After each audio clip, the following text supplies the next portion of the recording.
There's always going to be a very small percentage of people when you're building your YouTube channel, your Instagram, your online courses, your internet empire, so to speak. When you build your influence, there's going to be like that 0.01% of the crazies or people that are victim minded and they think that you owe them something, or they become overly attached to you. Just like there's going to be the 1% or 0.1% of people that are like super fans that will buy whatever you put out. They'll always support you no matter what. They just love you, right?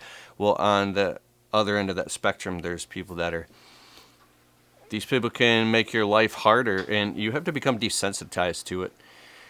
So these victim-minded people, there's a couple different types. There's one that's like people that are constantly, like one specific person will just narrow down to that, will keep messaging you repeatedly for months and months, asking you all types of questions and emailing and Facebooking you, and like obsessed with you. Try to, and in the beginning, you reach out to help these people as much as you can. Like I used to stay up all night on the phone and answering questions and emails and comments. I have 94,000 subscribers on my one YouTube channel, almost 13,000 subscribers on my other YouTube channel, then a bunch of other YouTube channels, and I have like 24 million views online right now, right, and my other stuff. And,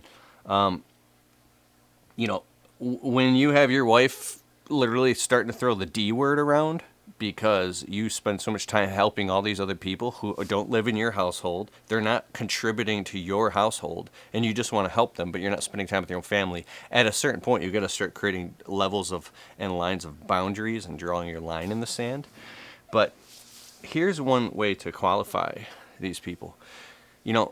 I know this sounds kind of bad because you should help people from the bottom of your heart, but you first have to tie up your own camels and take care of yourself and your family first, right? But I've had people that will be messaging me repeatedly for months, asking all types of free advice. And then one day I'll go inside of like my Kajabi and I'll type in their name or their email and I'll look them up. And most of the time, the people who are asking for all the free advice are somebody who's never even spent a nickel with you. They've never bought a $7 ebook. They've never bought your course. They might be on an email list, or they might have gotten tons of emails from you and gone through your funnels, but they've never spent a penny. And yet they want you to give them your undivided attention. It's just not going to happen. Your undivided attention costs money because Brennan Burchard said something interesting. He said, I don't feel bad when I reject or say no to one because I know that I serve many, right? And that's an interesting thing to learn if you're going to be successful in the social media marketing world.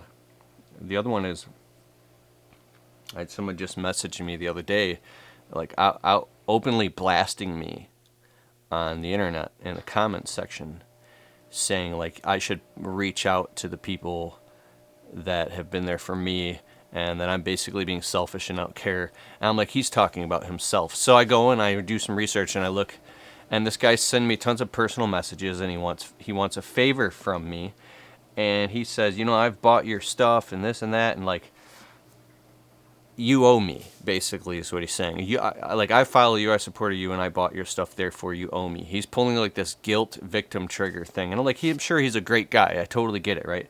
And people do get upset when they feel like they have a real relationship with you, yet you're just ignoring them.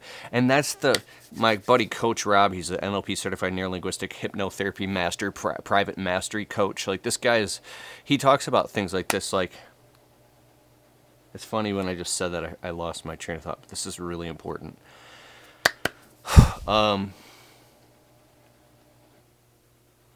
He knows you, he wants to take advantage of you. Oh, come on, man. This was so good. So I'm going to circle back and say that these people... Oh, yeah. That's what business is. It's a first stage exchange. A first stage exchange. I don't know any other way to put that, but just to tell you real quick. So there's first stage consciousness, second stage consciousness, third stage consciousness, and fourth stage consciousness. First stage consciousness is the low immature. It's like the chimpanzee, I, me, my, what can I get? Like, screw you, it's all about me. Second stage consciousness in relationships and business and everything is functionality and fairness. It's about compromise. Third stage consciousness is where you're doing things for the good out of the goodness of your heart because it's a right, whether even discomforts you or it doesn't matter. You do it because it's the right thing to do, right? Like you care about the higher level, the spiritual level. Then fourth stage is pure spirituality and integral consciousness and oneness and all that stuff. Like, but the problem when it comes to business and transactions and money, like in the world of money, is a lower vibration. It's vibratory. It's lower. It's icky in a way because there is always a back end agenda. Like in the world of business, it's like, well, what have you done for me lately? It's like, how much money is this, or how is this helping me, right? And it's sad because you can get really, really good in the world of business and marketing and internet marketing at making money, but you have to be very, very careful and still make sure that you're coming from a second and third stage place of functionality and fairness and actually caring from your heart and being led, hopefully spiritually by a higher calling and purpose and legacy, which kind of going back to what Brendan Burchard said, like, I'm not afraid to reject or say no to one because I know that I serve many.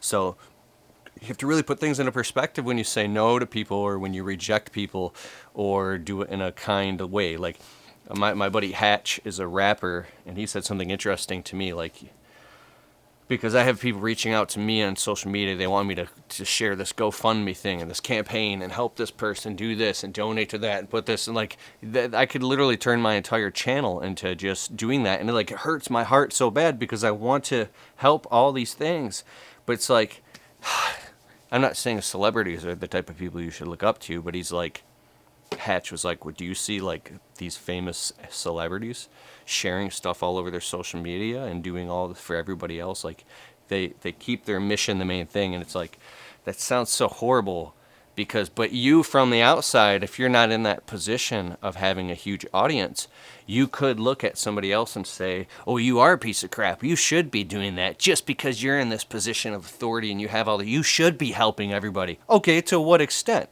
Because if you were in their shoes, the person who's saying was really in their shoes, and you had all this responsibility and all these people watching you, and you had a business to uphold that actually feeds your family and serves more people on a higher level, where are the boundaries? You have to identify all these boundaries, and then you have to stick to them and see case by case when to hold and when to fold. Like, dude, I've shared other people's GoFundMe stuff.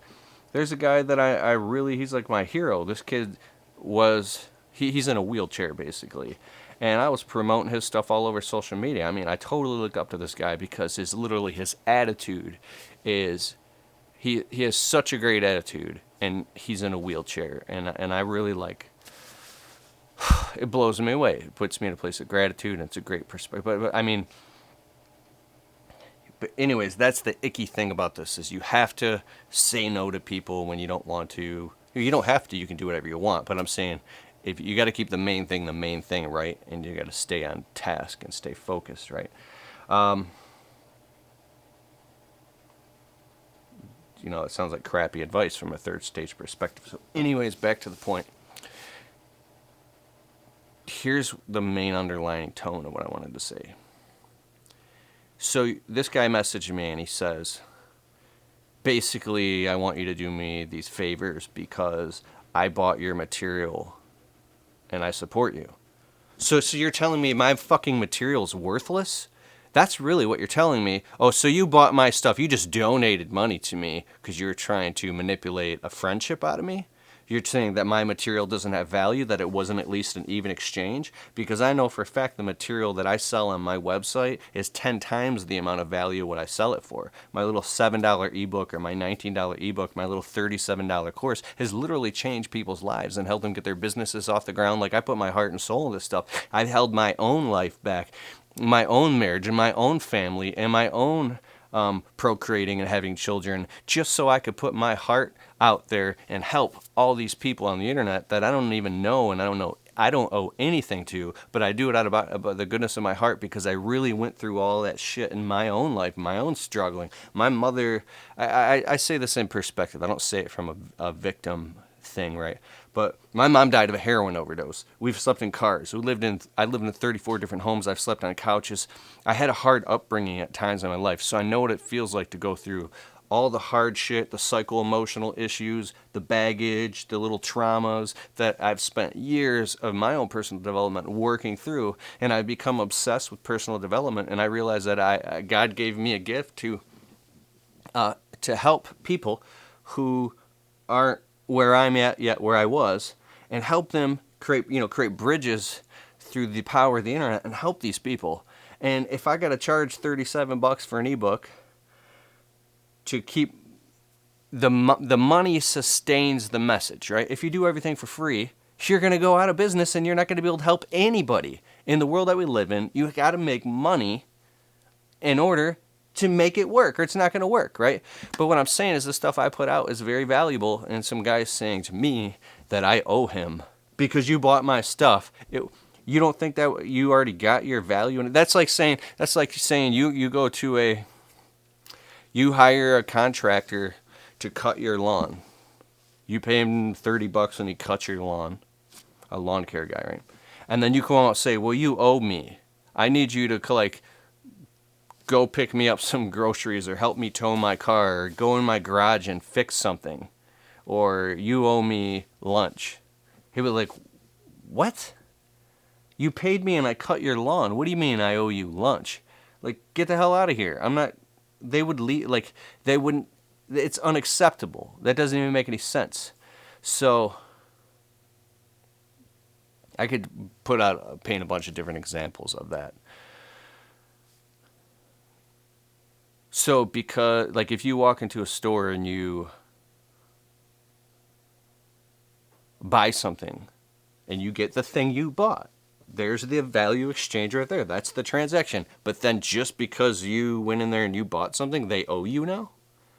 What type of entitlement bullshit is that? The reason I'm talking about it is because there's still a part of me that feels like I do owe that person and all these people, but I don't, right? And it's hard to get over that.